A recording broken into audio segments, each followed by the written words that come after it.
I'd like to call to order special Richmond City School Board meeting for June 22nd, 2015. Madam Clerk. Will the board members who are present please respond? Mr. Sturdivant? Here. Ms. Gregg? Here. Mr. Boone? Mrs. Taylor? Mrs. Harris Muhammad? Here. Dr. Jones? Mrs. Pinckney Epps? Mrs. Larson? Here. Mr. Coleman? Here. You do have a quorum, Mr. Chair. I do have one amendment to the agenda, and that is to add legal to closed. Okay. Do you need a motion to? Second. The motion was made by Mr. Sturdivant and seconded by Ms. Gray to approve the agenda as amended. All in favor? Aye. Any opposed? Any abstentions? The agenda has been approved as amended. At this time, it's been requested that we take a moment of silence pertaining to the tragedy in South Carolina.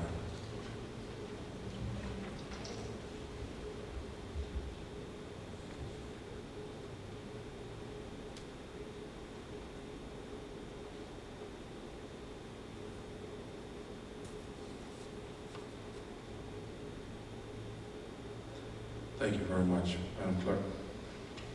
The next item on the agenda is 1.03, receive for action a contract for transportation maintenance for fiscal year 16.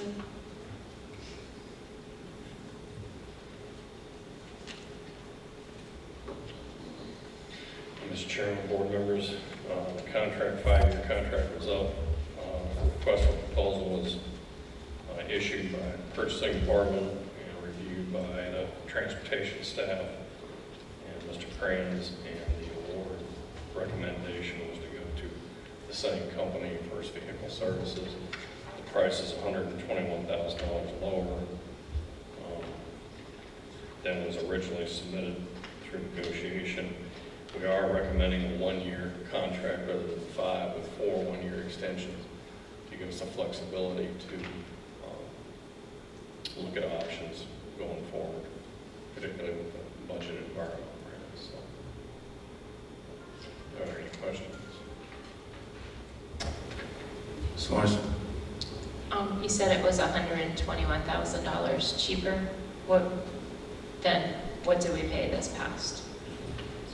Right now, we're paying $145,000 a month plus $19,000 for what they call the red fleet, activity buses and so forth. So that's pushing $165,000, and we're at $156,000 per month on this contract.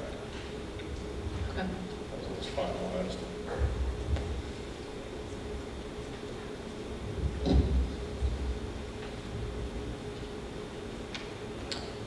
All right.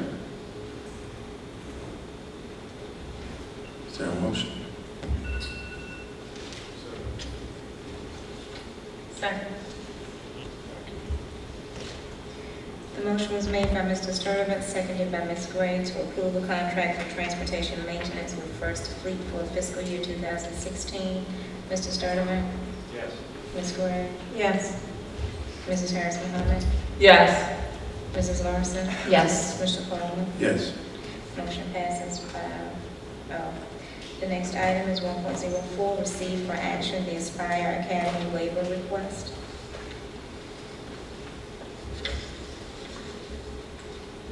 Good evening, Mr. Chair, Madam Vice Chair, school board members, and Superintendent Bedden. Before you is a request for a waiver for the accrediting standards, specifically as it relates to the length of the school day for Aspire Academy. As you will remember, in our academic improvement plan, we indicated that we wanted to create an overage, under-accredited program for some of our students who are not having success in the traditional comprehensive schools. As such, we are moving forward, per your approval of the academic improvement plan, to develop the implementation of that school to be open for the 15-16 school year. In order for us to have an abbreviated length in the school day for Aspire Academy, the Virginia Department of Education requires that we seek your approval and consent to submit a waiver that would allow us to request to have an instructional day less than 5.5 hours. As outlined in the waiver request that you received in your weekly report, we are proposing to provide 3 3-hour sessions for some of our students who have various factors that have prohibited them from being successful through our traditional instructional day. So as you'll notice in your packet, we outline sessions A, B, and C, A being a morning session, B an afternoon session, and C an evening session. The justification for that is to accommodate some of the various factors that impact some of our students. Some of our students are working because they're teen parents, or they play a significant role with younger siblings. Some just have difficulty getting up and getting to school on time. And for high school students, even though we've modified our time, they still have struggles with that. So we wanted to put some different options out there so that they would still be able to address those primary life needs without sacrificing their education. You received an additional hard copy today because there was some additional information embedded into the waiver request that you did not have in your weekly report. We've been in ongoing collaboration and communication with the Virginia Department of Education to make sure that our waiver request is comprehensive and meeting their needs when we move it forward. Ms. Gray. I just have a couple of questions. Are we submitting the same type of request for the alternative school, Richmond Alternative School, and for Amelia Street? Is this... Those requests were for alternative accreditation plans, so they all have the alternative piece going with it. But this is something separate. This is for us to allow us to have a shortened day for students. So the rest of our schools have at least 5.5 instructional hours. And because we're proposing that Aspire students attend at minimum 3 hours, and some may do a little bit more if they're doing CTE or work study programs or other approved pieces. But because we're going below the 5.5 hours, we have to submit a specific request to VDOE. And just to follow up, I've never heard of Aspire Academy, and I'm on the board, so I'm just wondering where the plan is for the school and the comprehensive plan and what it entails, where it's located, how many students, what ages, you know, what the goals are. I haven't seen any staff hirings for this academy, so, you know, that's a tight time frame to try to make all this happen. I'm just Sure. concerned that I didn't even know about it until. In your weekly report, we included the past week, the initial proposal, not this previous Friday, but the Friday before that, a proposal for Aspire Academy. We put an updated proposal in the weekly report this past Friday that outlines the target student population is for grades 9 through 12 for students who have 4 of the 5 criteria listed on page 2 here. So we're looking at students who have significant attendance issues, behavioral infractions, or significantly short for their credits and their age relative to their grade level peers or what's expected. And so there is an even more detailed plan in that proposal update, and we'll be happy to post on board docs for your review, but it also outlines the staffing for content teachers, 1 special ed teacher, a principal, a social worker, and an office associate, as well as an additional security guard. The program will be housed at Richmond Technical Center. Okay. Okay, Ms. Wong. Some of the questions that I had were very congruent to Ms. Gray, but since she asked those, are you pulling students from like the FACE program that I heard you say, students who are having some attendance challenges? So are you working with the FACE team in order to pull those students? So what we're doing, there's going to be a placement, an Aspire placement committee. And so the only way, and again, there's a number of ways that students can be recommended for Aspire Academy. As outlined in the proposal, they can be referred through parents, they can be referred through teachers, through administrators, through the hearing officer, but only the placement committee, which is a multidisciplinary central office team, can place students there because we need to make sure that there is the alignment and the right fit, particularly when we're looking for students that, looking at students who may have some additional needs for supplementary services such as special education or ESL. And so the students could come from any comprehensive high school as well as Richmond Alternative.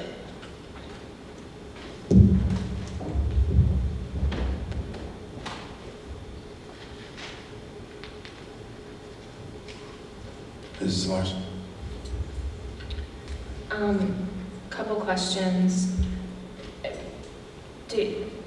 Special ed students, where do they fit into this? So students with disabilities, as well as students who have limited English proficiency, could be placed in this program. Again, the IEPs would have to make sure that those services are able to be provided, which is why there will be staff, one special education teacher at Aspire Academy, and they'll also have access to an itinerant ESL teacher if they need those services.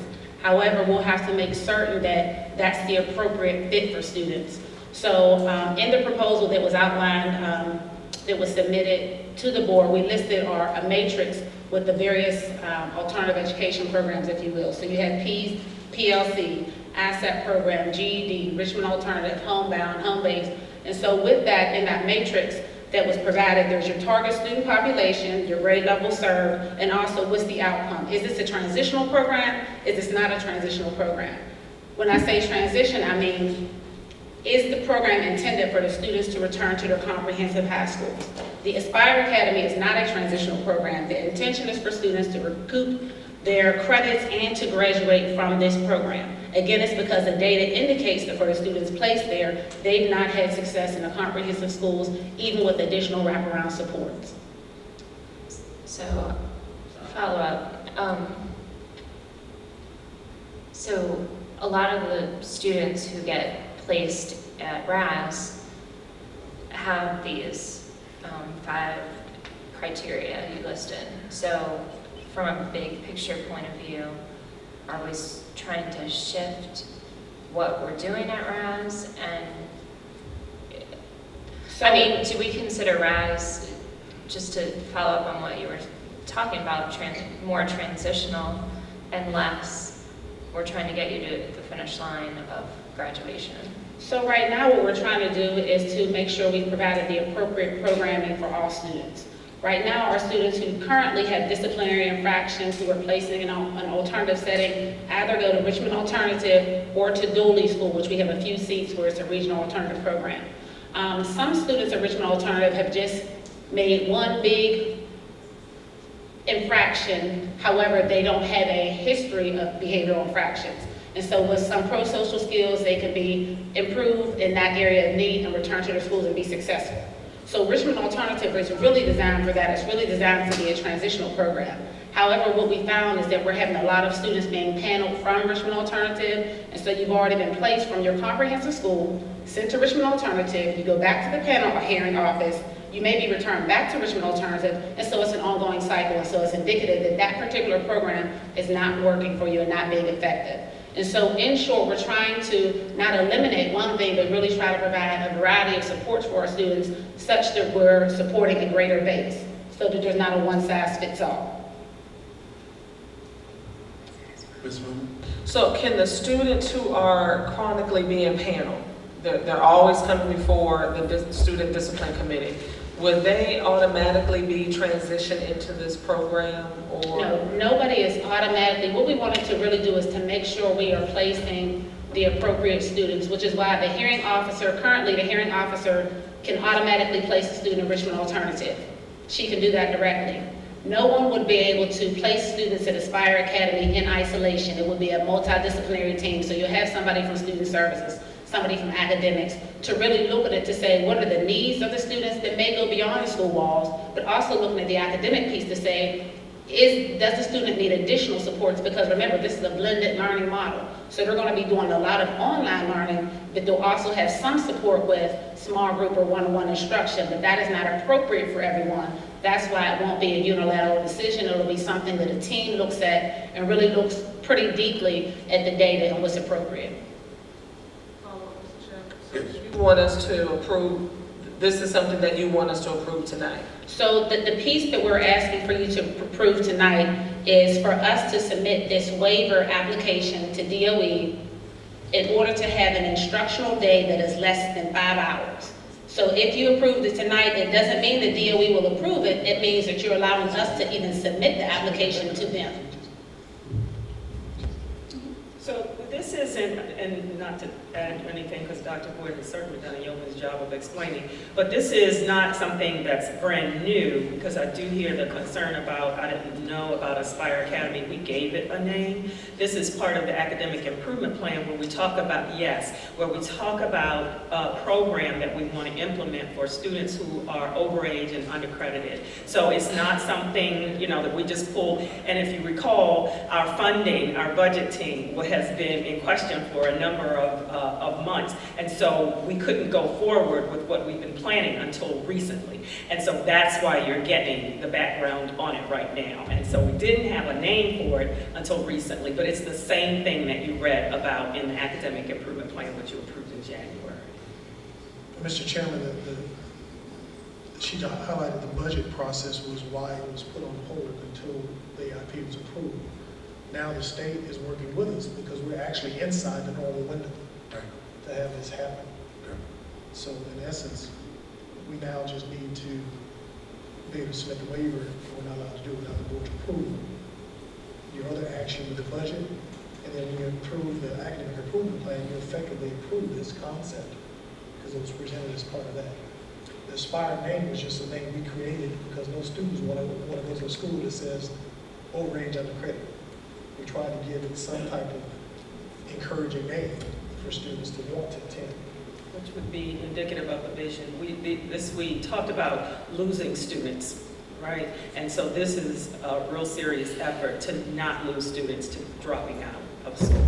And so there are a number of criteria. So yeah, RAS does have a lot of the kids with a lot of these concerns, but these would be students who really rise to the top with multiple concerns that you see listed on that page too. And that would be the difference. And so we don't want to create another RAS, but we really want to have a real serious option for students who are getting ready to lose their opportunity to earn a high school diploma. Okay. Is there a motion? Ms. Lawson? Okay, and if you could just break it down for me again, the difference between this and PLC. So here, PLC has a number of factors. They're looking at students' reading level, which is one of the reasons why we wanted to create this. Some of our students can't access PLC as a credit recovery option because their reading levels are such that it's a barrier for them. It's a barrier to the program, so they can't access it. And so this is a program that would eliminate that obstacle, but also provide them, again, like I said, a non-traditional schedule because that's not faring for them. It's not faring well for them. But they're both credit recovery models, but again, as PLC, Armstrong has a PLC in the school, so they haven't left their school. They're still a part of the school. This is Aspire will be a separate school. And in addition to credit recovery, there's the opportunity for credit acceleration. So if I'm going to use this example because it's clear cut. If I'm a teenage mom who has lost some time from school tending to my infant, here's an opportunity for me to not only recoup those credits or recover those credits, but if I'm doing well and I'm an online learner or a blended model learner, some with my teacher and some online, I can accelerate. I don't have to transition back to my original high school, and I could graduate at my own pace. I could graduate earlier if I can. And so with the 5-hour limit, we're asking for the waiver for that because there'll be 3 sessions. There are 3 3-hour sessions. But if a student wants to really accelerate, they can take 2 or 3 of those 3-hour sessions. I doubt that anybody would be taking 3 because their hours are oftentimes prohibitive of that. But they are not limited to just 1 session. Okay. I move that we submit to Virginia Department of Education a request for waiver of an innovative or experimental program. I took it right out of the title. Second. Moving second, Madam Clerk.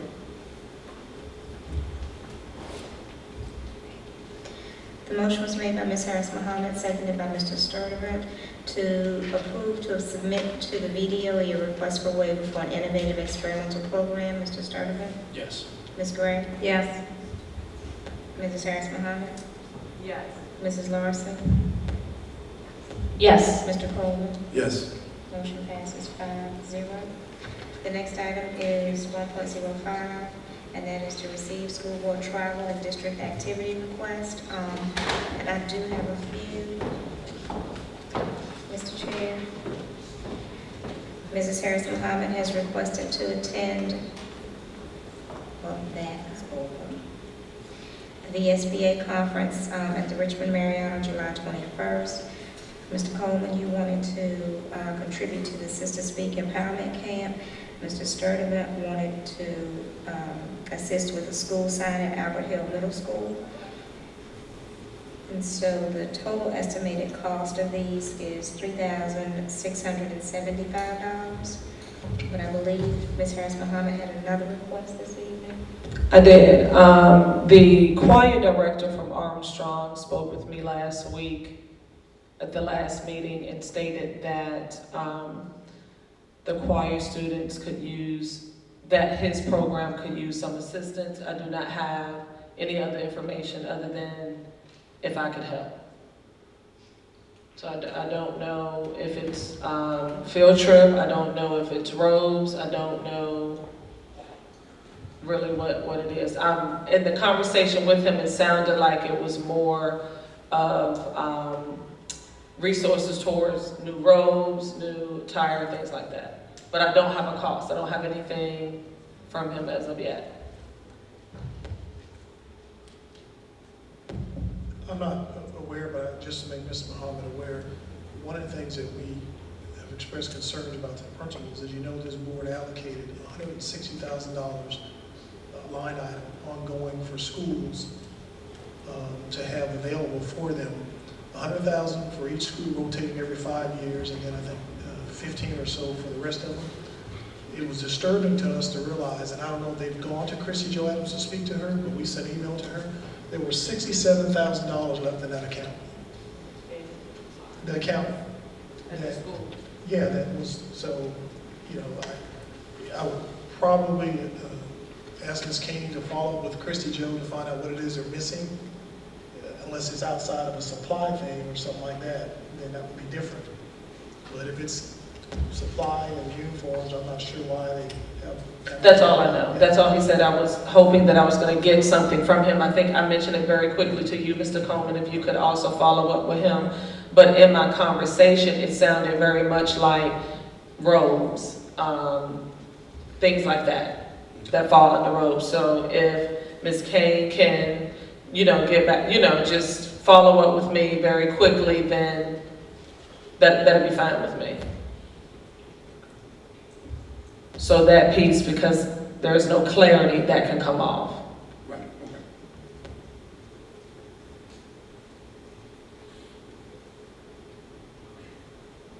Can we just have consent board? Roll call. You need a motion. I move that we approve all the school board expenses. Presented. Second. The motion was made by Mrs. Larson, seconded by Mr. Sturdivant to approve all the school board expenses presented this evening. Mr. Sturdivant? Yes. Ms. Gregg? Yes. Mrs. Harris Muhammad? Yes. Mrs. Larson? Yes. And Mr. Coleman? Yes. Motion passes 5-0. The next item is 1.06, discuss secondary leveling.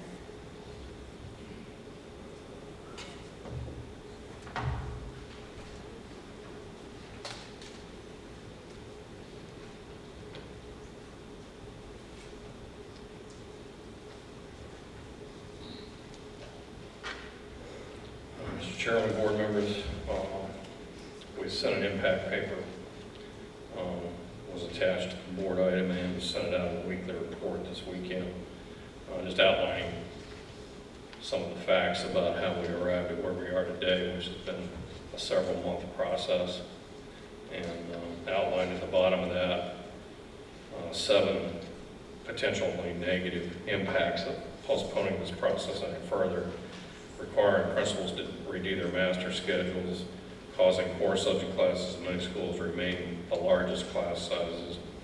Students would be placed into electives that they did not select or necessarily want, delay communications with parents and students about schedules for the opening of school. That was one of the emphases we stated early this year to enable that to happen for next year. Changing expectations that are being communicated at the school level. We'd have to hire approximately 13 to 19 additional teachers, which would be anywhere from $936,000 to $1.4 million, to fill the gaps if we're not allowed to fill make the shifts that we've made through the leveling process. Huguenot High, for example, and Bouchard Middle have the largest increases in staffing that need to be supported. The potential for being forced to hire provisionally licensed teachers at this juncture, needless to say, time is of the essence for filling the vacancies that we have. We're really beyond the time that we should have been working on those. And then HR is unable to confirm requests for assignments, transfers internally, and hiring to fill positions requested by principals based on their current plans. So it's recommended that the board vote to reinstate the leveling process that is effectively complete and predicated on a process that benefits all the secondary schools, 15 middle and high schools, and understanding that the elective concerns at Hill Middle and Open High are being addressed. We met with that community last week. Improved allocation of secondary teacher resources is the outcome based on the school's master schedules. So these schedules were driven by the principals in the master scheduling process, and then worked, and the sheets that we sent to you with the backup information shows that when we say a 22-to-1 ratio, that doesn't mean there's 22 kids, and the goal is not to have 22 in every single class. That's an average school-wide, and you can see from the ratios that resulted from what we actually did, that most of them are below that level. And that doesn't even count all the staff that we're allowed to count when you compute the student-teacher ratio, which includes librarians and resource teachers as well, itinerants. So they weren't factored into those ratios. So it'll provide the ability to send students and parents the course schedule well in advance of the start of the school year and maximize the resources that we have, because with the another thing I'd like to point out just from a budgetary standpoint is that while we restored the academic improvement program and the raise, we also approved in the budget the cuts. Those were the first things in the budget that we did. We cut the $3.7 million. It's $5.9 million. And those cuts, part of it was predicated on also including to maintain current service levels. Certain line items, for instance, Mr. Kranz in his transportation department, he increased certain line items and decreased others. Well, we took his decreases, but didn't give him his increases. Those got put below the line in the green. You know, the stuff we said for the maintain minimum service levels and the mandates, those items were caught in there. So really, if we go down this path, we'll probably, we said we've got about a $4 million gap to make up going into next year. And this could push another $1 million to $1.5 million in that direction further, that we just really can't afford based on the actions the board's already taken in adopting the budget for next year. Anyway, that's my 2 cents. If you have any questions. Many of you all received, as you know, this started with a communication from Open, but what I think was missed in the dialogue and the conversation was a couple things. The significant premise of Open was about all the other things and things that teachers do that are not counted for in their FTE count. Well, they have termed social emotional development. As indicated prior to today, the new principal was working on a plan with Open to submit to me to address that particular issue. Of significant note, I will share to you too that Open is the only secondary school where every student received the schedule they actually requested. So no student did not receive the classes they asked for. Additionally, Open has been and has received an allocation of 0.5 at their request for what they call social emotional development, which seems to address really what their big issue was. The 0.5 was given to them and approved for them to either use as the principal and the staff sees fit with regards to whether they add it to a teacher or they use the dollar value of that to hire another staff person. What I mean by that, a 0.5 FTE has equivalent for us of about $70,000. So they can use the 0.5 to make a teacher who's half-time, full-time, or they could use the approximately $35,000 if they wanted to hire a staff person to do their social emotional development. It is my understanding that that committee included Mrs. Bridget Newberry, Clary Carlton, Emily Betts, Laura Ann, and Chad Engel representing the school. And the duties include helping and overseeing the volunteerism, service learning, internship, the senior project, and family coordination at the school. With regards to Albert Hill, they are doing a retally of their schedules, but what was brought forward was approximately of the sixth graders, as the principal said, the forms were sent home. Half of the sixth grader parents sent all the forms back signed. 60% of the seventh and eighth grader parents approximately sent their forms back signed. In respect and consideration for those parents who were not at the meeting and trying to be fair so that we don't just change schedules and then it creates another problem, the school has sent out the registration forms again. It means they will not finish registration potentially until July, latter part of July, but they will be doing a retally.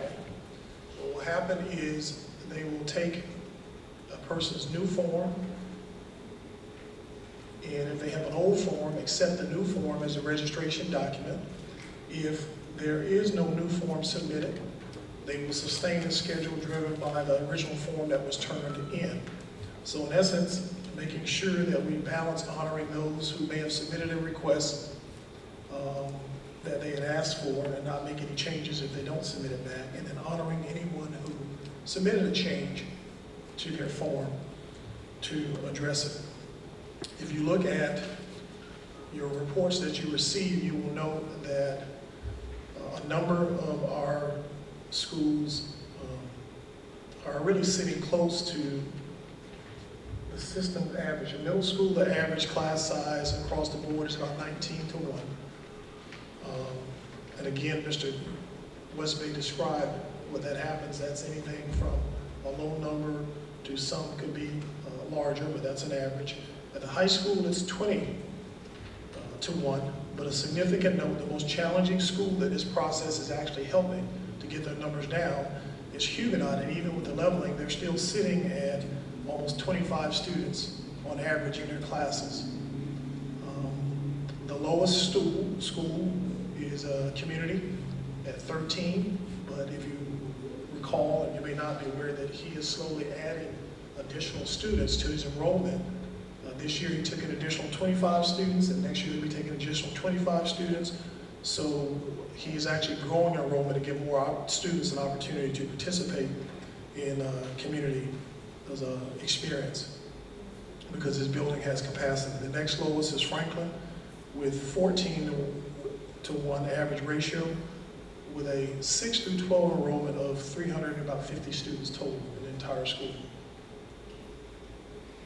But I will tell you that our comprehensive schools are the ones who are really pushing for the leveling process also, because they've had large class size for some of our most needy students.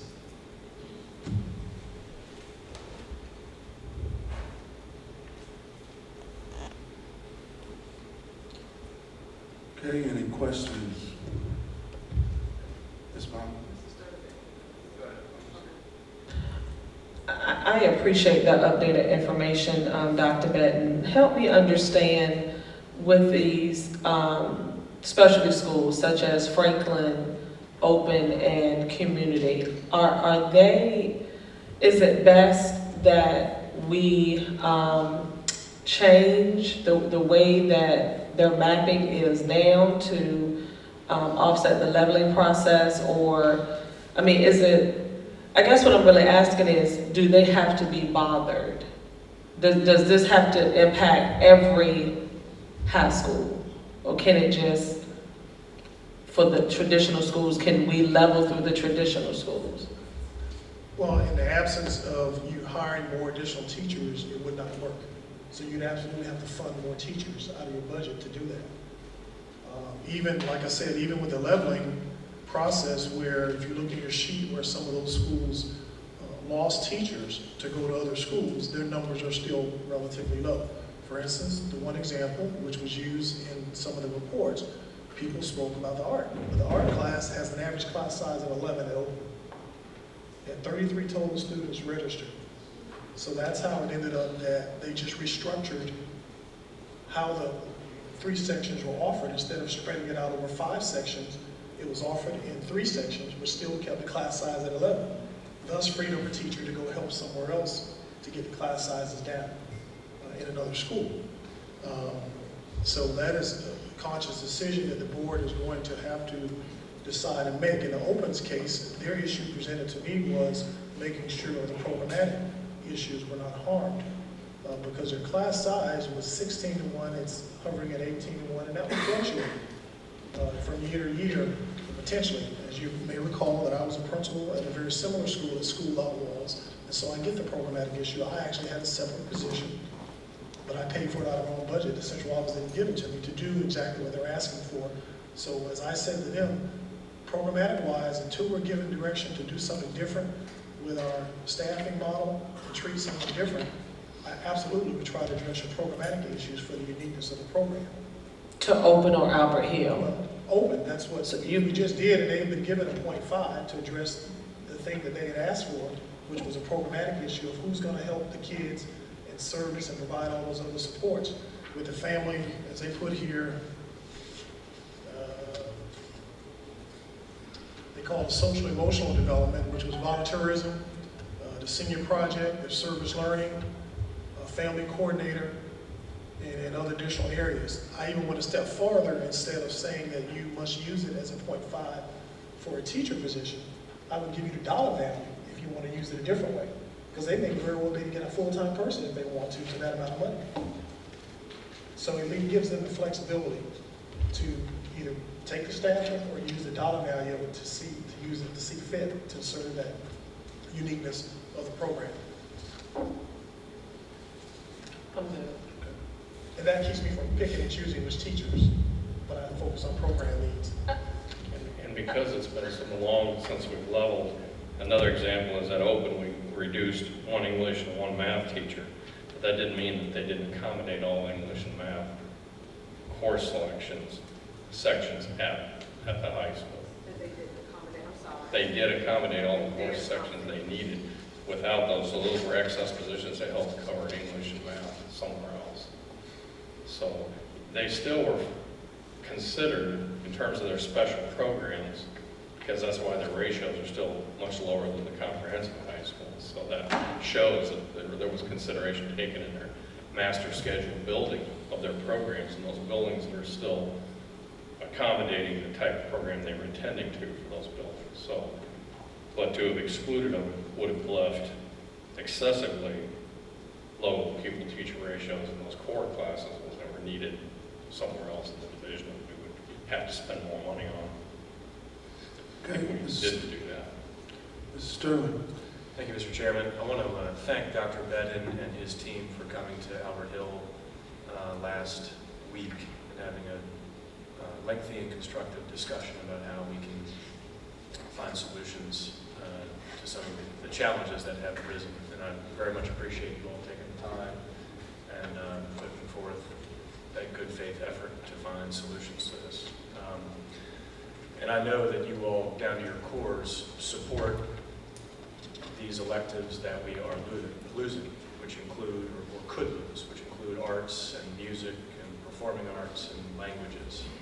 I know that none of you wants to see them go away. But that's sort of the reality that we may be faced with.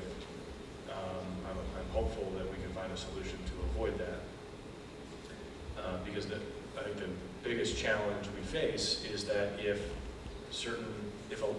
particular electives like drama or orchestra or band or choir are not offered this coming school year, it's going to be a challenge to ever offer them again at any particular school. And so once we lose them, I think it's an uphill battle to reasonably believe that they will come back. There won't be the infrastructure there won't be the teacher there won't be the culture there. And I think in addition to that, it's also vitally important that our students in Richmond Public Schools be able to keep up with their peers in the counties and around the Commonwealth. And I think we'd have a hard time finding a Virginia public middle school that didn't offer band during the school day, or didn't offer German as a foreign language, and so, or choir. And these are things that we are faced with potentially losing. And we've got to focus on making sure that our kids are able to have the same opportunities as their peers around Virginia. And I think that one of the biggest challenges that I've faced with this conversation is, as a school system, we are tasked with educating kids in the classroom primarily. And the electives that we offer are classroom education. And so, as a school system, when we decide to spend money on things that are not necessarily specific to classroom education, that's taking dollars away from electives like these arts and music and language, where kids are actually learning. And so I think everybody in this room agrees we should be spending every available dollar in the classroom. And so when we're losing electives, that means we're not spending those dollars in the classrooms. And I don't think that's good for Richmond Public Schools. But at the end of the day, this is about solutions. Another concern that I have had is, do all schools and all families and all students know what the implications of this are going to be? And I think we found out about it from certain schools only because a teacher may have mentioned it to someone, or someone in the administrative staff may have brought it up with somebody, and that's how we found out. I guess I'm just wondering, is there another shoe to drop when other schools find out about what they may or may not be losing? And I just don't know the answer to that. And so part of what we face is whether or not this has been communicated to everybody sufficiently, and I don't know that it has. But at the end of the day, this is about finding solutions to this challenge. And I think one solution is, do we look at this leveling process over the next school year to potentially be implemented for next school year, so that there is sufficient time to assess what the implications are, what the impact is. I think another potential solution is figuring out a way to make these schedules work. And so if we are below a particular critical mass, but it's in an important subject, elective subject like orchestra or drama, we figure out a way to have a teacher come over and spend time teaching the kids that have signed up for that class. But I know that there is a solution to this, and I know that there is a way to get to where we need to be. So my concern tonight is, if we vote to move forward with leveling before those concerns and issues are addressed and fixed, we're not any better off than we were a week ago when we voted on this issue. So probably over my 2 minutes or whatever it is, but just the parting point is, we can find a solution to this thing. It's just a matter of how do we get to yes, and how do we solve these issues, which I know that we can as a school system. Thank you. Okay, Ms. Larson, follow on the square. Thank you for those comments, Mr. Sturdivant and Ms. Muhammad. I guess to you mentioned the system-wide impact, and do people know? And I think we have a letter here tonight from a teacher at Huguenot that talks about the impact it would have over there, which is a positive impact, and some of the freshman classes at Huguenot this past year had more than 30 students in the class. And so I think when we're looking at this, I support the arts. I don't want to see it cut, but we have a limited amount of funds to work with. And if we push pause on this, then we're going to have classes at Huguenot again next year that have 30+ students in them in their core classes. So I think that innovative options, being creative, making sure that we can give students the options they need are all positive, and I want the administration to continue to look at that and see what we can offer. But I am very concerned about pushing pause on it because for an entire year, because of how this would impact our schools that really have too many students in a classroom in their core classes.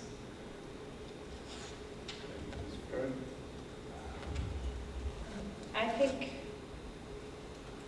this is very difficult, but I would like to come up with a solution that, and I think we as a board can adopt certain principles or values and things that we want to see remain in our schools, if it's band, if it's orchestra, if it's arts, you know, and at what cost. We need to know what it's going to cost.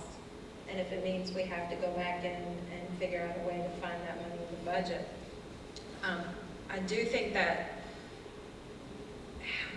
all the people who have been offered positions who were put on hold after we voted to halt the leveling deserve an opportunity, and we could be losing talent, you know, as we wait to fill those positions. I do get calls from across the city, you know, an ESL classroom that had 39 students, there weren't enough desks for all the children in the room.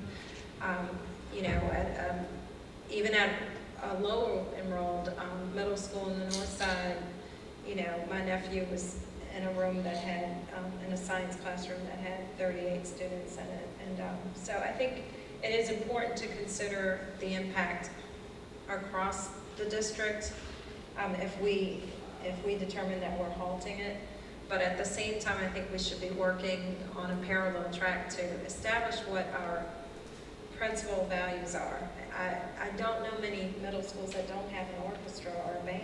And anybody who attended any graduations last week, or what was that, week before last, knows how important music is to our schools, and our students shined in their musical performances. So, you know, I would like to know if there's a way to find it in the budget, even if we put it in the second semester. What will the cost be to bring those programs back, not eliminate them, and we have to cut elsewhere. We know we're going to have to make some hard decisions, but if that's what we establish as a board that we want in this district, music and arts, then we're going to have to find a way to make it happen. I do think we should move forward tonight. I give deference to, I understand how crazy things are right now, but you know, there are people who've been offered positions who were told, hey, we can't move forward with that contract because this process was halted. So I don't want to lose good people to other systems because we're not able to figure this out. Dr. Beck? Mrs. Gray, you're absolutely correct. We've actually lost some teachers. In fact, some have communicated with me directly who have either accepted other positions or moved on. One teacher emailed me and shared that she was prepared to move, packed up, and didn't know where she was going now, so she decided to resign. Huguenot, for example, just speaking to them, they got an FTE position on hold, and they're scared of losing their candidate. But I think part of the conversation at Albert Hill was kind of what you alluded to, Mr. What the solution is. One is, I think, the core value conversation, as I've said to Albert Hill, is as a system, we have to decide what are the core foundations. I would tell you, no district offers everything. But we can establish a core set of these are the core offerings, just like you can't offer every language. And then one of the things you do for different languages, you offer them online or another way for those unique languages. So that is true. I'll remind Mrs. Sturtevant that we're probably one of the better districts with 77 cents on the dollar going towards instruction. But one of the things that also has impacted the electives that hasn't been talked about, and the board may want to weigh in or may not, but our middle schools have chosen to double block our core subjects. Double block. If you remember the information we sent to you all, that when they double block, you're eating up potential sections. And, we either, they feel like they need it because of the performance expectations in the core subject areas. Some may argue that it has helped. Others would say there's no scientific proof that it has. But there are ways that they can do a hybrid, I think, of that, because it ate up a lot of sections. We had concerns as central office, but chose not to micromanage the school and mix it, because several of them we did not want to have double block because of the impact on the electives. My point is that I think there are options going forward, is what I'm saying to you all, but there will be discussions. We have put in, I hope everyone got a frequently asked questions sheet, and one of the things we do acknowledge is, at minimum, sporadic communication, because I could not tell you certainly that every school did a good job communicating. And it was left up to the schools to communicate to their families. Lesson learned from this is we will seize control of the central office and do some very standardized communications at minimum, and encourage our schools to do more based on the community they're serving. Because it is all over the board. I mean, when I look at the current school that we got results from, 60% of the parents responded. We don't know whether that's because others didn't, or others didn't know, or that 40% in one case. So but we want to document and do a better job of making sure that people know when it's coming down the pipe, what the process is, but there are options, I think, conversations. Coordinate off, just like languages. What do we want to say in the baseline to make sure? The academic services team has been cleaning up our course offerings. We have this long laundry list of stuff that we know we can't even offer. In Albert Hill, I give you an example, dance is an art. It is actually a pathway in mathematics. And a lot of kids went there, but now we got to go hire a dance teacher, and they're hard to find. But that was the information we got, so we were going to support the school, but that ate up sections away from drama. So I think we have to decide, here are the core offerings that we believe are a strong foundation for our schools, and probably set that and go forward and narrow the focus, and that'll help. I absolutely believe it'll help.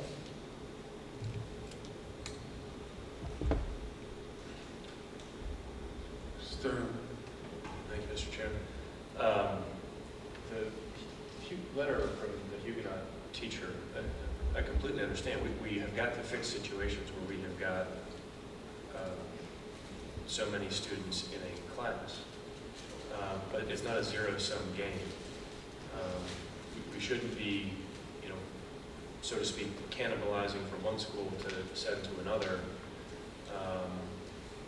That's what I mean when we got to find that solution that works for everybody. And that's where I think we still need to get to. And I agree with Ms. Gray. I mean, at the end of the day,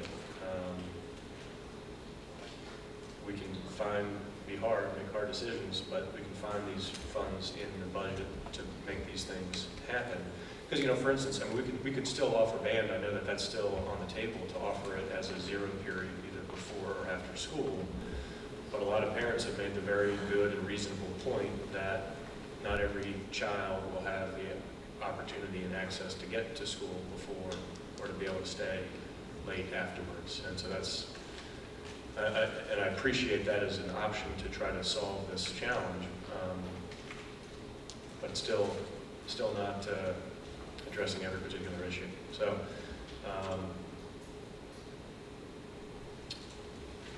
I don't know that we're there yet, but I think perhaps going back into the budget, finding out a way to make this happen for this year, and that will give us the year to be able to implement these lower class sizes, hire these teachers that are waiting to have finalization from us, and be able to protect important electives that are part of that value system that we talked about. Is it possible that we can wait, and I don't know if Albert Hill has resubmitted those surveys, I do not know, but is it possible for us to wait until those surveys come back, or come back to the school? Albert Hill is redoing theirs right now, period. So whatever you do tonight doesn't change that. They're doing their, Redoing their tally and their schedule. okay, That we agreed to allow them to do that night. So whatever you decide tonight doesn't stop that for them.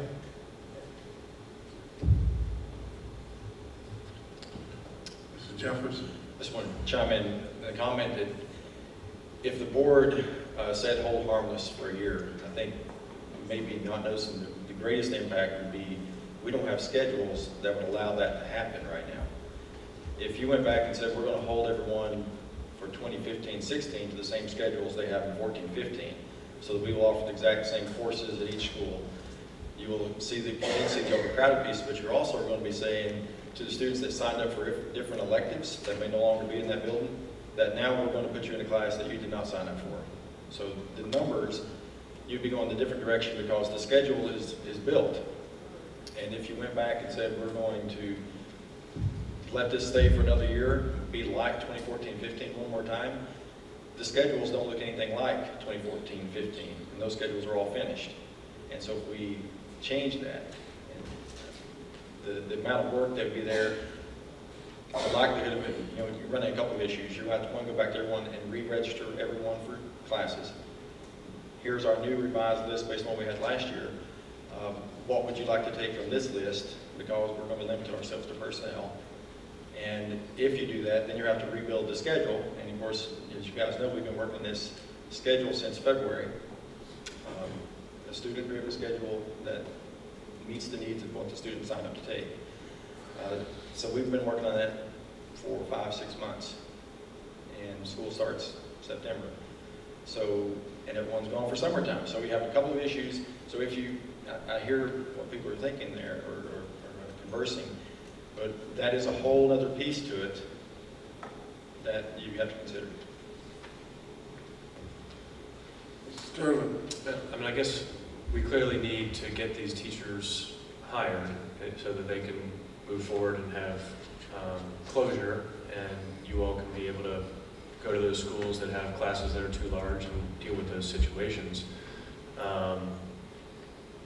At the same time, however, how do we fix this issue of potentially losing important electives at some of our schools? And I've heard the same thing that is potentially happening at Thomas Jefferson. And that's why I raised the issue about communication, is if a particular teacher at a school didn't reach out to somebody on the school board about this coming down the pike at their school, we have no idea. And the students and their families presumably have no idea too. So there's also an issue of this could become a problem in August or September whenever schedules could come out. So that's why I'm hopeful on this front end we can say, okay, let's go and reduce the class sizes when they're too big. Let's also offer the electives that have been offered for time immemorial at our schools and that many students did sign up for and had an expectation of taking. And then I presumably we can move forward. Mr. Chairman, I would guarantee you, though, one thing is for sure, instead of saying it probably be a problem in the fall, if we go back and redo this, you will have a problem in the fall. That is for sure. Because you will have masses sitting in auditoriums. Because remember now, we're summertime now. Many parents may be gone or not available. Access to students now is not there. And again, 60% in one case at Albert Hill, just use an example because you're working on it, return their form signed. So what if those 60% are getting exactly what they wanted? So that's the challenge that we're facing in that. And by the way, we can't, the ones who've been offered contracts, it's not just hiring them, it's also the issue of if we have to reassign someone for whatever reason, we really can't place them because we don't know where the vacancies are. And schedules are complete now. But you will absolutely have a problem for sure. You could have a problem, like Mr. Sturtevant said, but I guarantee you're gonna have a problem if you try to redo this now. You're talking about 9,500 students. That's the size of a lot of districts, entire school districts in the state of Virginia. This is the first time in years that we've been able to send schedules home, or we thought we were gonna get them home before the school year ended. To try to be ahead of the game with how many people were sitting with unknown schedules or teachers. We moved 19 teachers at the beginning of the school year in October, which was disastrous and very emotional. And we were trying to get ahead of that. Will we be perfect? Probably not, but we're trying to get better at it because we find large swings at the beginning of the year to be more traumatic to the school. Mr. Chair, let the record reflect you've been joined by Mr. Bowman. Okay, Ms. Gray. So, I'm stepping out here, but is it possible for us to come back with our core values and have our secondary votes along with Mr. Westbay, establish what that's going to cost? And then we can delve into how we're going to pay for it at a later time. I mean, if I agree to moving forward on leveling, I would like to do that with the caveat that we've got to establish what our core principles and values are, what we expect to see in every middle school. Ms. Larson. Ms. Gray, just so I understand what you're talking about, are you saying move forward as is this year, however, continue the work to look at what the core values of our system is and either make a correction mid-year or make a correction for the following budget for next year?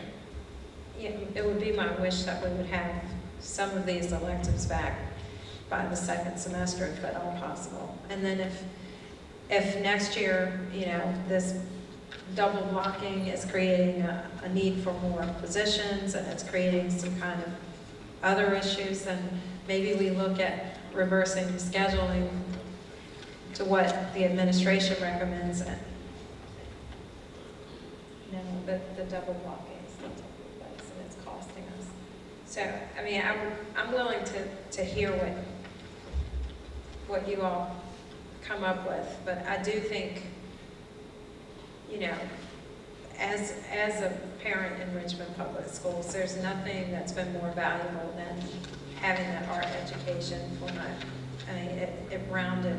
Because you can get math and science, and Richmond stands out for the arts, and we're an arts city. So I think it's important to keep those core things. I don't know if everybody else agrees with that, but I think that we need to establish what our core elective values are and put those back in.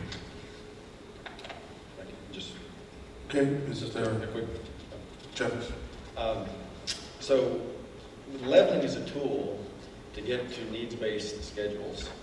And that's, so we're talking about two things at once, and leveling is a completely normal thing that every school system does. We haven't done it in a while, so that's why it created more impact this year than normally.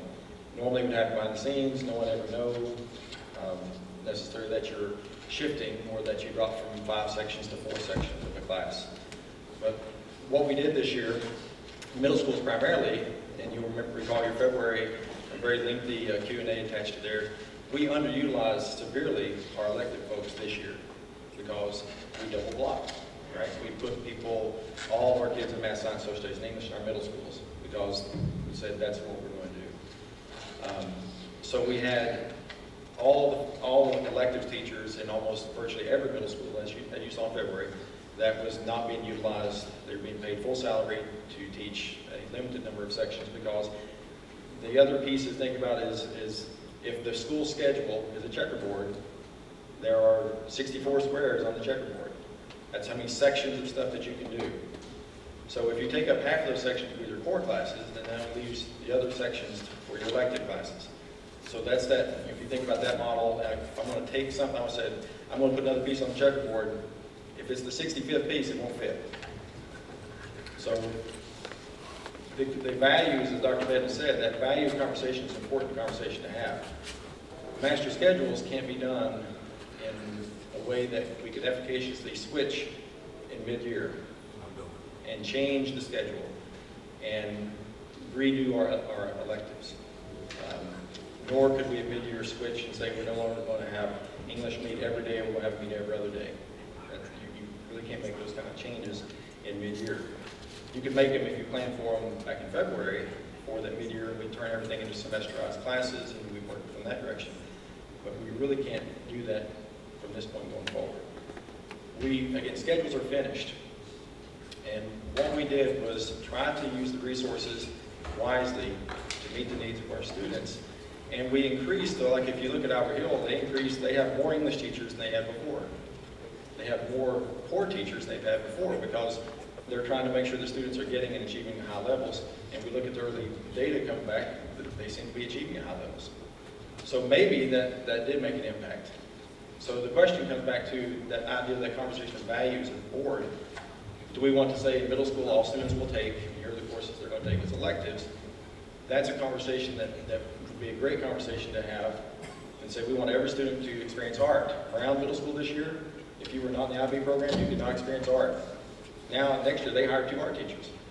So if we go back, then we go back to Brown and say, sorry guys, you can't take the art teachers. You can't have art teachers. So we really have to look at just the whole philosophical piece and think about how we're communicating, because clearly we didn't do a good enough job letting you know what's going on, because we didn't say names and positions. We said elective teachers are going to be impacted. But we didn't say 1 here, 2 there, 4 here. We didn't say it looks like there's going to be some orchestra teachers lost. It looks like there's going to be this. And remember, our plan as presented is that we're going to take those teachers that are teaching band and orchestra, put them in 4th and 5th grade, so that we will generate some interest in 4th and 5th grade. So when it comes time to sign up next spring, next February and March, these kids will sign up for orchestra, for band, for drama. That's the hope, is that people will sign up. That's how you build a program. You don't build programs by putting everybody in a program. You got to build the interest. So just a couple of pieces there. And like an open, we reduced an English teacher. The class size went from 11 to 1 to 14 to 1. I mean, that's still a pretty small class. And every kid can have every class that they signed up for at open. They're the only school, as Dr. Ben mentioned earlier, they're the only school that no kid they had to go to the kid and say, I'm sorry, you got to pick A or B. We can only do A now. Every other school, yes, they got to make those hard choices. Mr. Sturgeon's talking about at Hill, because the principals, we said, we're trying to empower our principals to make really educationally sound decisions. Here are the resources you're allocated. We're being responsible. You have, we'll say, 30 positions, 30 FTEs. How do you choose to use those based on the input of your teacher, of your student request? And when we do that, that's how we build a schedule. That's the schedule that's in place right now for 2015-16. Okay, Mr. Bourne. Thank you, Mr. Chairman. My apologies to the board and administration and public for being late. First off, Ms. Gray said something about double blocking and switching to a schedule that the administration recommended. I thought we had fixed that several months ago by... You did. Oh, okay. I just want to make sure. We gave back to school, just a quick response. We gave back to school, the principal said, where is the pressure? Math, science, social studies, and English, we want to be accredited. So the principal said, you know, we got to make these gains, so it's more of that internal pressure. Okay. All right. But you did, you correct. Second thing is, I think philosophically I agree with what I'm hearing, which is arts, cultural sort of experiences in middle school, high school, even in elementary school are values that we want to instill and values that we want to drive our educational implementation and programming here in Richmond Public Schools. But I think what the last several years of fiscal realities has led me to conclude, which is not a novel idea, but we might have to do things differently. And if you think about a school like Open, And it is a wonderful program. I mean, it really is. It is one of the things that I don't think we get enough credit for as doing very, very well here in Richmond. But to the extent we can partner more in a stronger way with VCU and some of the arts community that's around there, and perhaps they're willing to in-kind art instruction or whatever the case may be, try to do things differently that may be easier on our checkbook, but still have that impact on the students and our school system. So it's my hope that we can move forward and allow you all to do something that's probably long overdue here in Richmond, but doing it in a way that doesn't foreclose, but actually enhances our opportunities to make things better. When we think about it, when we do it strategically, when we do it with forethought. And so I know I came in on the tail end of the conversation, but that's what I want to stop this, Mr.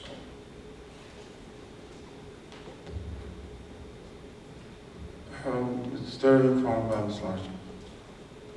I appreciate everything that was said and completely understand the philosophy behind leveling and why it's necessary. It hasn't been done for a long time, needs to be done, and once it's done, there's tweaking, I'm sure, that will be done going forward, but that won't have such a significant impact at one time. Get all that, and I get working to be good stewards and wisely spend our resources. Completely understand all that.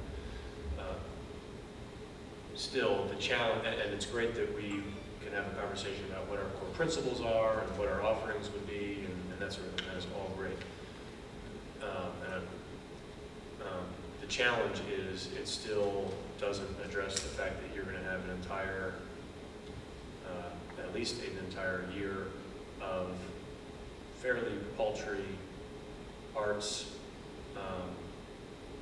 and music offerings.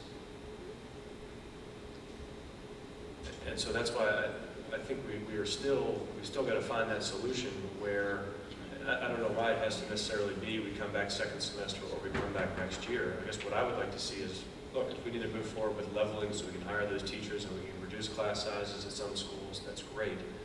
At the same time, and as part of that, I'd like to see us reaffirm our commitment to what we know are those core principles and values and maintain those important elective offerings so that they aren't lost, because we don't know that they will be able to come back.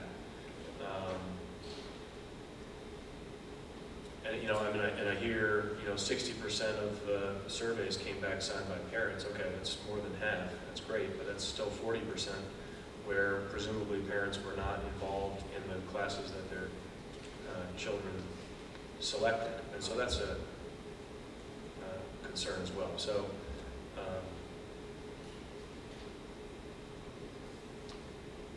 I think we can still find that solution that does the leveling that needs to be done to reduce class sizes, but that also maintains, whether it's having a teacher split their time between two schools so that you can offer drama, and choir, and orchestra, and band during the day. There's got to be a solution there that gets this done. And so what I would propose is, if we're going to move forward with leveling, okay, but to ask the administration to go and find that solution to continue offering those electives that we've been discussing. Yeah, thank you, Mr. Coleman, and thank you, Mr. Sturtevant. And so part of the leveling process did exactly what you suggested, and it did split teachers between schools.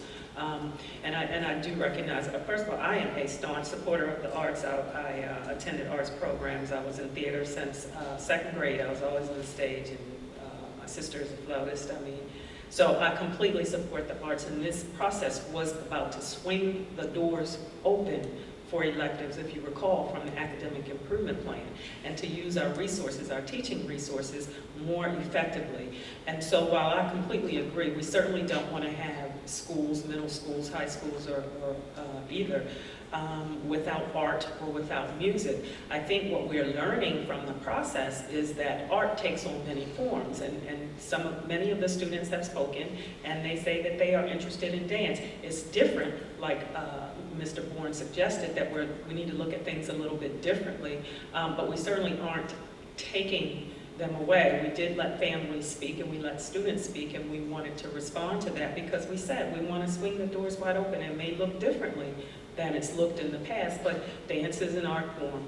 And while we don't want to have schools without any art, we certainly can create a structure such that we say, if we want to say we want to have foreign language, we want to have art, and we want to have music in every school, then we create a wheel for that. And then maybe we create a couple of sections for options for kids, for electives. So we let them choose. Some we say, these are what we want to make sure that we have everybody in a particular art, and these are the places where you can choose if you have it in your schedule. Because the principals have spoken as well, and the truth of the matter is, what they've been doing seems to be panning out in terms of the student scores. So where they say they want to double block students, and I'm not a proponent of double blocking the entire school for every single core content area, but where they say they want to double block students, we have, for the most part in the district, shown growth at this point by allowing them to make those kinds of decisions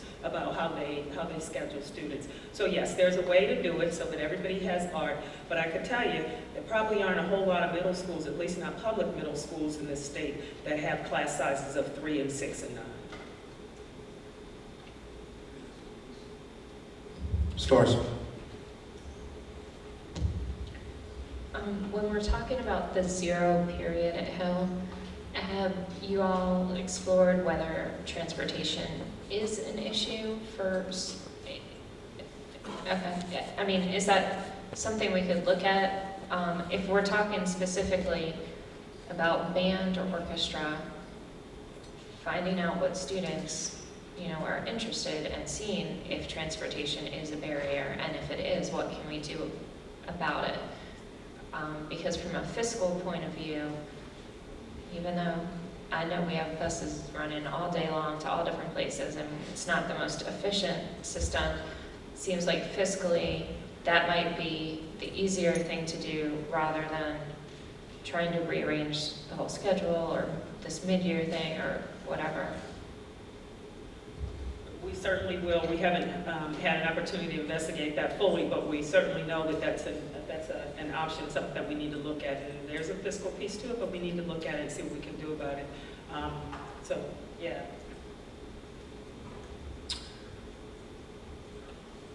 Sterling. Appreciate you, Mr. Coleman. The situation with dance it was not on the class list survey of what kids were going to be signing up for specifically. It was on a separate survey of if you could take whatever you wanted, what would you take? And so, and that's, or at least that's what I heard from parents the other night at Albert Hill.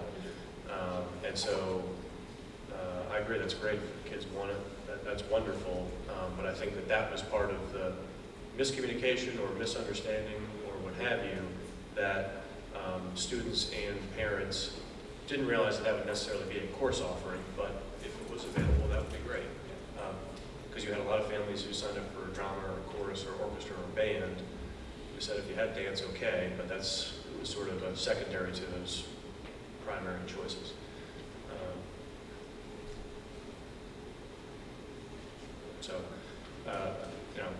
If I may make a motion, Mr. Coleman, I would move that if we're going to move forward with the leveling, that the administration find a way to continue to offer these important electives in our schools. Moved and seconded. Any discussion? Just a couple questions, Mr. Chair.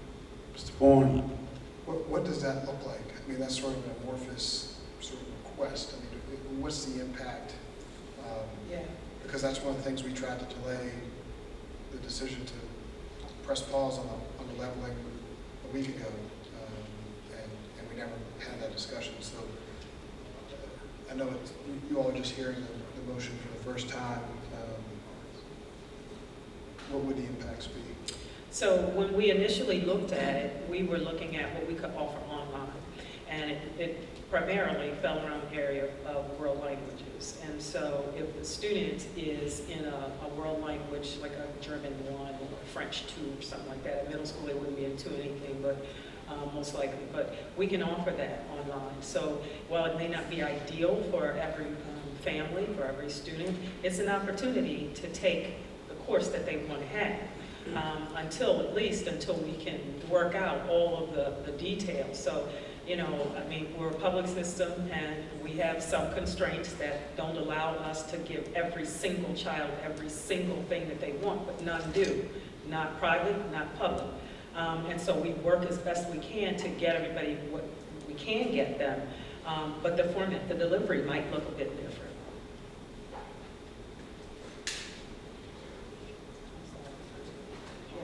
Okay, Mr. Moore. What about those electives such as orchestra, band, chorus? I have Can't a take quick those question. off. That motion need to stipulate how many kids need to, wanted that elective? I mean, that's, Well, Is I it mean, 5, This 10? is just an anecdotal example. So I know from chorus at Hill, there were maybe 15 total kids who signed up from 3 different grades. Okay, and so I get from a leveling process, I understand where you all are coming from. Can we find a way to have one section of chorus that offers that to all 3 grades? Or can we have, is there a solution that we can come up with to get us the offerings that we should have, and that can make those numbers work? So in particular for Hill, there was a concern about band and orchestra and choir. And so we've resolved all 3 of those issues at Hill. We've got to take a hard look at everybody else to see, because we do have teachers that are splitting and we're pulling from Marshall to take over to Hill. But some of them are outside of the normal periods, and that's where we came up with the solution for 0 period. So perhaps some before, perhaps some after, but that was where that idea came from. I would say just in general, to offer everything you're saying, for instance, you said there's 22 kids, I'm looking at it right now. Chorus 6 had 6, Chorus 7 had 7, and Chorus 8 had 9. So you make one period. The answer to your question is could or could not, because you got to have a teacher in that content area who's actually available to go over there and do it. So it's not just, or you're going to have to go hire another teacher. And certificated. Yeah, because one of the things we get dinged on, which I shared with y'all earlier, is we're supposed to have 100% highly qualified, and the state goes actually all the way down to the section level. We're at 95, Tim, now? Just finally got up to 95 by tightening the reins, and still haven't hit 100%. And we will continue to get those letters from the state regarding that. So it's also trying to match up. So just to give you an understanding of the process, if you don't find someone who has a free capacity and to do it, then you absolutely just going to end up having to hire somebody. And the challenge becomes people don't want to come work for one period. So that's just the nuances of it. So it could or could not is what I'm saying to you. You'd have to fit it into the schedule. You'd have to fit it into the schedule somehow, so it'd have to be a 0 period outside of the normal school day as well, if it's going to work. Because you can't, in middle school, 6th and 7th graders normally have a semester, or depends on some middle schools, have quarter electives that they rotate through. Some are year-long, chorus is a year-long course. But those kids would be opting out of another elective, so they would jump into this one. So those sixth grade students that signed up for chorus would not be able to take one of those, experience 2 other electives, because they're going to be taken up for this. If you kept it in the schedule and go back to your 64 squares on your checkerboard, if you drop that into the schedule, into the checkerboard, something comes off the checkerboard for those kids. You could just offer it 2 semesters. Is it not a 2-semester class? Right, you'd put the semesters in, but you'd have to take 2 classes out of the schedule to put those 2 semesters in, absolutely. Hey, Ms. Gray, followed by Mr. Bourne. I'm just wondering, 'cause it almost feels like Sophie's choice here, but is there a way that we can continue working on this that would be acceptable if I offered a friendly amendment that says we will work with the administration to make best efforts to reinstate electives that we establish as core values, and then we move forward with the leveling process so we don't lose more teachers that are waiting in limbo, that were put on hold because we had the moratorium on the leveling. I think I'm committed to continue working on this and to really establish, certain things that we're going to protect within the district. Continually having those conversations and finding the money to put behind it, because if we just say we're going to do it and we don't put the money behind it, I don't know how it can happen. So just wondering. Yeah, I mean, the nature of my motion is that, I assume they would put forth, the administration would put forth their best efforts, and that we'll continue to work together. But that's, what I'm asking them is find this solution. I know it's there, and there may be some workarounds and compromises, but I understand that they will put their best foot forward to solve this for our whole school system, and then we move forward with the important aspect of leveling to make sure that all schools have reasonably sized classes. I think that's all I was asking for. Solve that problem, and with the 0 periods, part of this motion is that we attempt to eliminate those at all possible costs, because that does result in lack of access for lots of kids. Mr. Bourne. Just one clarifying question on the motion. Are you suggesting that the solution be implemented for the 2015-2016 school year? Yeah. Okay. I just, again, there's not anybody up here that I believe does not support the arts and putting arts in our public education system here in Richmond. But I also think that we have a situation where there's something that's been structurally unsound for a number of years that the administration is trying to fix. It's kind of what we hired them to do, fix all that's been going wrong, all that hasn't been done. And how we got here, as has been expressed before, is important, and we have to take an opportunity to learn from that. I think Mr. Jeffers, and it may have been said before I came in, but he owned the fact that there wasn't the best communication around this plan, this idea, this action. And I fear that should the motion pass and we require the administration to do what the motion suggests or requires, directs, that schedules still aren't going to go out. And then when school starts, we're going to be back here yelling and banging the table because we're going to have some school, some class, some grade sitting in some auditorium without schedules, where the schedules are going to be so chaotic, so messed up, that the kid is not going to know whether to go to lunch or go to English. And I think this, if putting arts as one of our core values, just as we have to have English, math, and science, if that exposure is as important as I believe it is to us, then I think we ought to take the time and do it right. Because doing this sounds to me like a zero-sum game. If you put this in, something else has got to come out. If you spend money on this, we're not going to be able to spend it on that. And I may be naive. I may have it wrong. I don't know. But I would ask us to really consider whether or not by doing this and having a turnaround time of this school year is ultimately in the long-term best interest of the students who we're seeking to serve and offer these offerings to.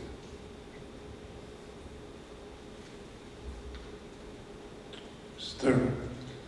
I have full confidence in the administration that in the next 2 months, that they can get this done and find a solution. We've got, school starts day after Labor Day, September. So it's June 22nd. Okay, so 2.5 months.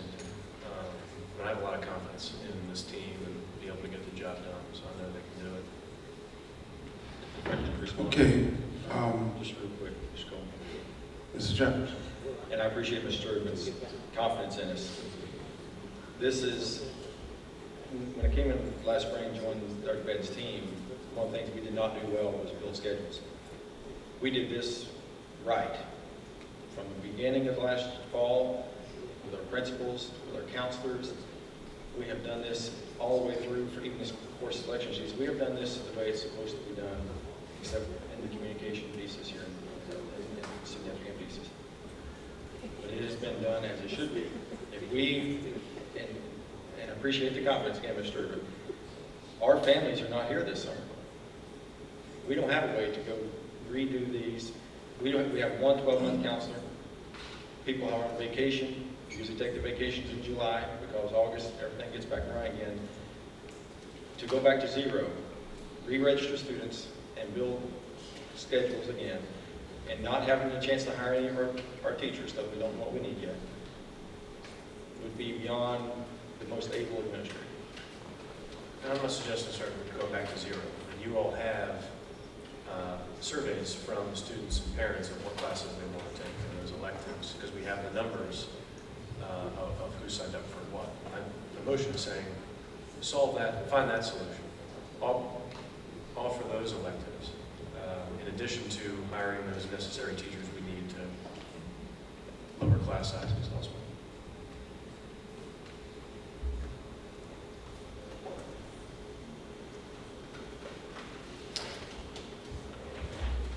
Hey, Mr. Sturman, could you restate your motion?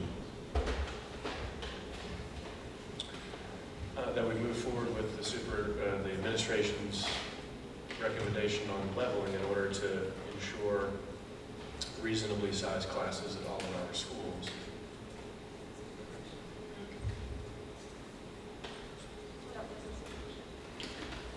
Mr. Chair, the motion that I have is to approve, move forward with the leveling process and direct the administration to find a way to continue to offer electives in the schools and attempt to eliminate zero periods. Was that close, Mr. Sullivan? Yeah, can you say that again? I'm sorry. To approve moving forward with the leveling process and direct the administration to find a way to continue to offer electives in the schools and attempt to eliminate zero periods. Yes. And the second was by Mrs. Harris Muhammad. Can you read that? It's not quite what he said. I'm sorry, it's not quite what he said. Approve moving forward with the leveling process and direct the administration to find a way to continue to offer electives in the schools. And he did later come back and say, and attempt to eliminate zero periods.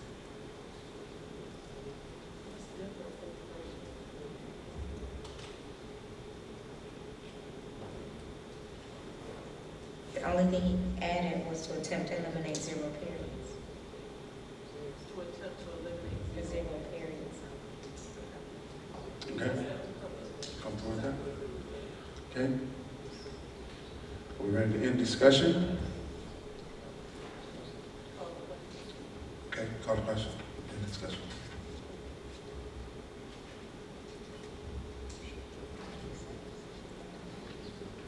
Need a second. Ms. Muhammad, call the question. Need a second. End discussion. Second, Ms. Larson. To call the question. Ms. Muhammad already called, got consensus. All right, And this is then to end the discussion. end the discussion. Mr. Sturdivant? Yes. Ms. Gray? Yes. Mr. Bourne? Yes. Mrs. Harris Muhammad? Yes. Mrs. Larson? Yes. Mr. Cole? Yes.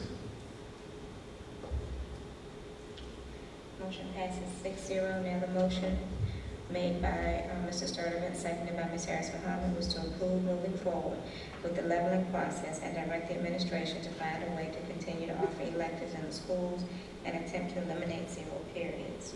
Mr. Sturdivant? Yes. Ms. Gray? No. Mr. Boone? No. Mrs. Harris Muhammad? Yes. Mrs. Larson? No. Mr. Coleman? No. Motion fails. 4-2. Okay. Is there another motion? Ms. Larson? I move that we direct the superintendent to move forward with the leveling and continue to work within the budget to try and offer electives in different forms at our schools, and to continue to work together with the board on district core values in regards to the arts. Move to second. Any discussion? Okay, seeing none. Madam Clerk? The motion was made by Mrs. Larson and seconded by Mr. Boone to move forward with leveling and continue working on district core values regarding the arts, and to work within the budget to continue to try and offer electives at all schools. Mr. Sturdivant? No. Ms. Gray? Yes. Mr. Boone? Yes. Mrs. Harris Muhammad? No. Mrs. Larson? Yes. Mr. Coleman? Yes.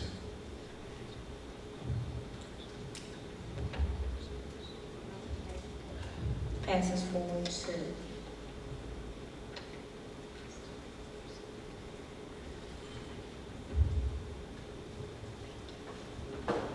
Mr. Chair, the next item on the agenda is to go into close.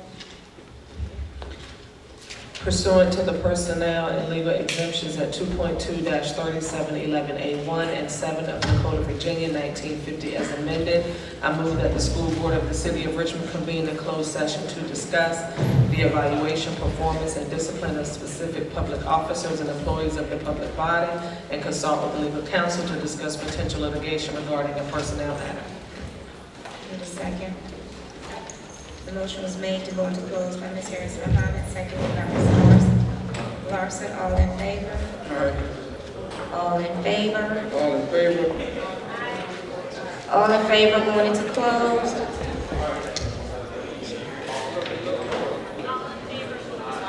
Thank you. Any opposed? Any abstentions? You're now in close.